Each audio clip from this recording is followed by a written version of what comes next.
जय श्रीमन नारायण, जय श्री राधे, जय श्री श्याम। दोस्तों, हमारे ज्ञान गंगा चैनल में आप सबका फिर से स्वागत है। कार्तिक मास महात्म्य की कल की कथा में हमने जाना था कि कैसे सब आश्रमों में सबसे उत्तम गृहस्थ आश्रम है। आज हम इसके आगे की कथा श्रवण करेंगे। ये कथा सुनकर राजा पृथु कहने लगे कि हे नारद जी, आपने कार्तिक महात्म्य का बड़ा उत्तम फल कहा, अब कृपया करके तुलसी का महात्म्य भी कहिए। यह सुनकर नारद जी कहने लगे कि हे राजा पृथु, प्राचीन काल में सौहार्दी क्षेत्र में करवरीपुर में धर्मदत्त नाम वाला एक ब्राह्मण था। वह बड़ा ब्रह्मज्ञानी, धर्मात्मा तथा ओम नमो भगवते वासुदेवाय इस मंत्र का जाप करने वाला तथा अतिथि सेवक था। एक दिन वह ब्राह्मण पूजा की सामग्री लेकर एक पहर रात्रि रहने पर भगवान के मंदिर को जा रहा था। इतने में सामने से आती हुई एक भयंकर राक्षसी को देखा। बिल्कुल नग्न, सूखी देह वाली, आगे को निकले हुए बड़े बड़े और टेढ़े दांत, लाल नेत्र, गुर शब्द करती हुई ऐसी भयंकर राक्षसी को देखकर भयभीत धर्मदत्त ने तुलसी मिश्रित जल उस पर फेंक दिया। उस जल के शरीर पर लगते ही उसके सब पाप दूर हो गए। वह हाथ जोड़कर धर्मदत्त के पैरों पर गिर पड़ी। तब धर्मदत्त कहने लगा कि तुम कौन हो और किस पाप के कारण तुम्हारी यह दशा हुई, ये मुझसे कहो।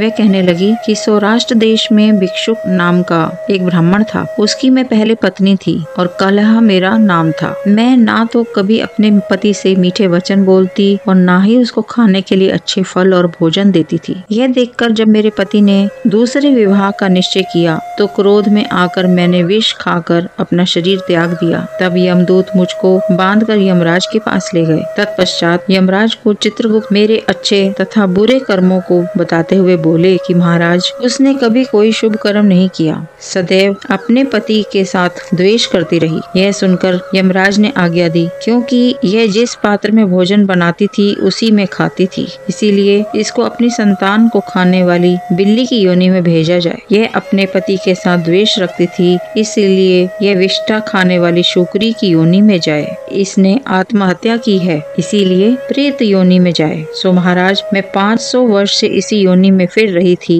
कि भूख और प्यास से दुखी होकर एक वैश्य के शरीर में प्रवेश करके कृष्णा और वेणी नदी के संगम पर आई। जैसे ही नदी के तट पर पहुंची, विष्णु के दूतों ने मुझे वैश्य के शरीर से निकालकर बाहर फेंक दिया। घूमते फिरते अब आप मिल गए तो आपके तुलसी मिश्रित जल से मेरे सब पाप नष्ट हो गए। अब कृपा करके यह बताइए कि इन तीनों योनियों से मेरा छुटकारा कैसे होगा। धर्मदत्त कहने लगा कि तुमको देखकर मैं अति दुखित हुआ हूँ। तीर्थ, व्रत, दान ये कार्य प्रेत योनि में नहीं हो सकते। तुम्हारे पाप अधिक और पुण्य बहुत कम है। हमने सारी आयु में जितना कार्तिक व्रत किया है उसमें से आधा पुण्य तुमको दिया, जिससे तुम उत्तम गति को प्राप्त हो जाओ। तब ब्राह्मण ने जो ही तुलसी मिश्रित जल से उसका अभिषेक किया और ओम नमो भगवते वासुदेवाय का मंत्र पढ़ा, वह कलह प्रेत योनि से मुक्त होकर अग्नि के समान दिव्य देह धारण करके लक्ष्मी के समान रूपवती हो गई। तत्पश्चात उसने ब्राह्मण को नमस्कार किया और प्रसन्नता पूर्वक बोली, भगवान, पाप रूपी समुद्र में डूबती हुई मुझको आपने नौका रूप होकर बचा लिया है। उसी समय भगवान विष्णु के दूत पुण्यशील तथा सुशील वहां आ गए और उसको विमान में बिठाकर बैकुंठ को ले जाते हुए धर्मदत्त से बोले कि हे ब्राह्मण, तुम धन्य हो जो सदैव भगवान की भक्ति में लगे रहते हो। तुम्हारे कार्तिक व्रत के आधे पुण्य के प्रताप से ही इसको मुक्ति प्राप्त हुई है। हे विप्र, कालांतर में तुम भी राजा के कुल में उत्पन्न होकर बैकुंठ को प्राप्त हो गए। इतनी कथा सुनकर राजा पृथु ने कहा कि हे महाराज, कृपा करके भगवान की पूजा का महात्म्य कहिए। तब नारद जी कहने लगे कि हे राजा, जो हंसी में भी भगवान का भजन करता है वह परम पद को प्राप्त हो जाता है, परंतु जो श्रद्धा पूर्वक भजन करता है उसका तो कहना ही क्या है। इस संबंध में हम तुमको एक पुराना इतिहास सुनाते हैं। कलिंद पर्वत पर बसे दीर्घपुर नाम के नगर में अति धर्मात्मा, प्रजा को पुत्र के समान पालने वाला सुबाहु नाम का राजा राज्य करता था। उसके धूम्रकेश नाम वाला अति दुष्ट, चोर, जुआरी, पर स्त्रीगामी तथा व्यभिचारी एक पुत्र था। उसकी यह दशा देखकर उसके पिता राजा सुबाहु ने उसको ताड़ना दी, परंतु वह किसी प्रकार नहीं माना। गेंद खेलते हुए एक दिन उसकी गेंद छोटी रानी के महल में जा गिरी। जब वह गेंद लेने के लिए महल में गया तो रानी उस पर मोहित हो गई। गई और उन दोनों ने कामांध होकर भोग किया। जब राजा को इस बात का पता चला तो उसने कुमार को देश निकाला दे दिया। पुत्र होने के कारण उसे प्राण दंड नहीं दिया। अब राजकुमार वन में रहकर प्रतिदिन मांस खाता और रात्रि को वेश्याओं के घर में रहता। चोरी आदि करके जो द्रव्य लाता वह वेश्याओं को दे देता। इस प्रकार फिरते फिरते वह एक दिन वृंदावन में आ गया। कुछ समय बाद सत्यव्रत नाम वाला एक भगवान विष्णु का भक्त अपना घर बार छोड़कर कार्तिक मास में भगवान का पूजन करता था और वह केवल कंद मूल फल ही खाता था। वह नित्य भगवान से प्रार्थना करता कि हे भगवान, इस दुख रूपी समुद्र में डूबते हुए मुझ दीन की रक्षा कीजिए। श्री राधा जी सहित मैं आपको नमस्कार करता हूँ। वह प्रेम में मगन होकर रोने भी लग जाता। इसी प्रकार वह नित्य प्रति करता। देव योग से एक दिन धूम्रकेश ने उस ब्राह्मण की यह क्रिया देखी। जब रात्रि को घर आया तो वहाँ आकर वैश्य के सामने उसने भी मिट्टी की मूर्ति बनाकर वैसे ही सब कृत्य किया। अंत में उसी भांति स्तुति आदि करके रात्रि को वैश्य के घर में ही सो गया।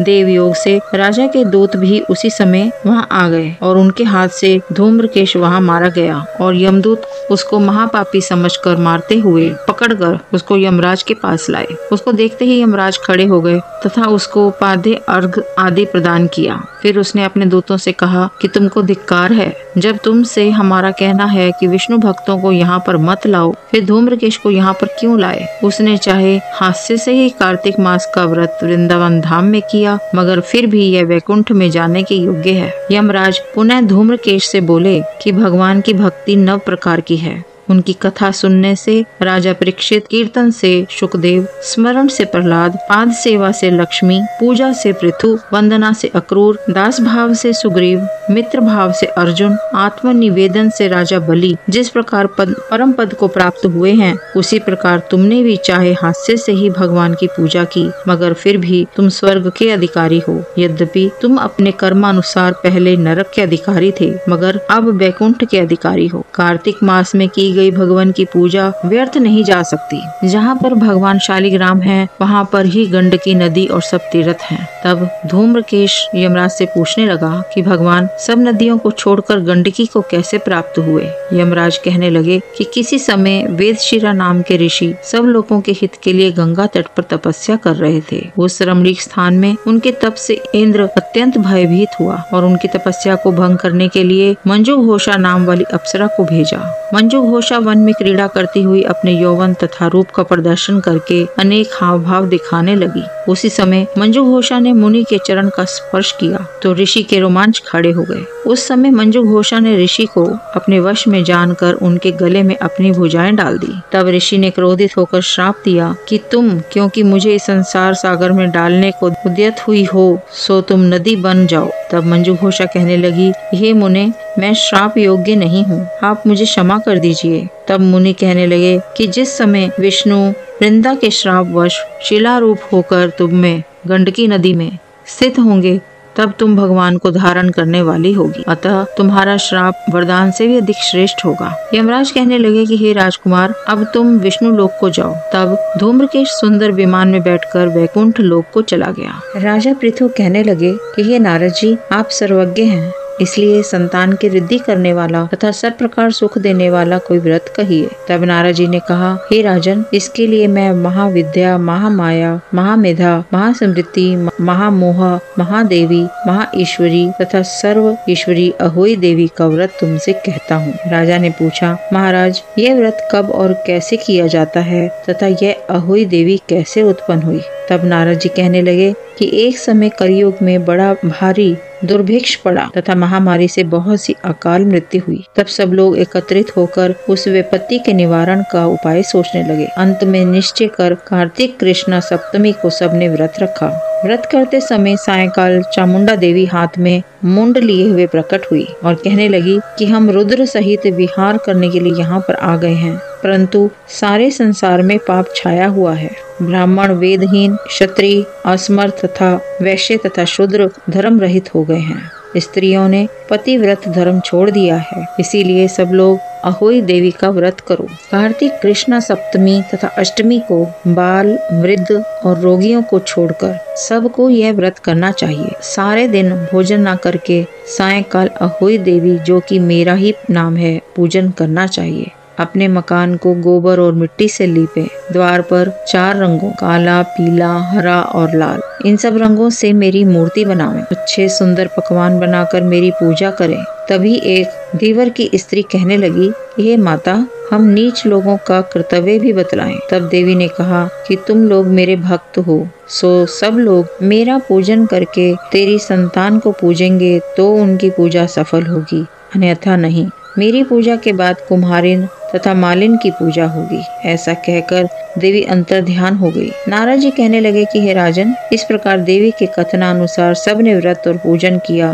तो सब के संकट दूर हो गए और सारा संसार सुखी हो गया। राजा पृथु ने श्री नारद जी से पूछा कि हे मुने, कार्तिक मास तथा एकादशी तिथि सबसे उत्तम क्यों मानी गई है? तब नारद जी कहने लगे कि हे राजन, जो प्रश्न तुमने आज मुझसे पूछा है वही प्रश्न एक समय श्री सत्यभामा ने किया और जो कुछ उत्तर भगवान श्री कृष्ण जी ने सत्यभामा को दिया था वही मैं तुमसे कहता हूँ। एक समय श्री सत्यभामा जी ने श्री कृष्ण जी से पूछा कि भगवान, जब सभी मास और तिथियां बराबर हैं तब उनमें से कार्तिक मास व एकादशी तिथि उत्तम क्यों मानी गई है? तब श्री कृष्ण जी ने कहा, हे प्रिय, समुद्र का पुत्र शंख नाम वाला एक दैत्य था। वह दैत्य इतना बलवान था कि उसने इंद्र आदि देवताओं को स्वर्ग से निकालकर उनका स्थान स्वयं ले लिया।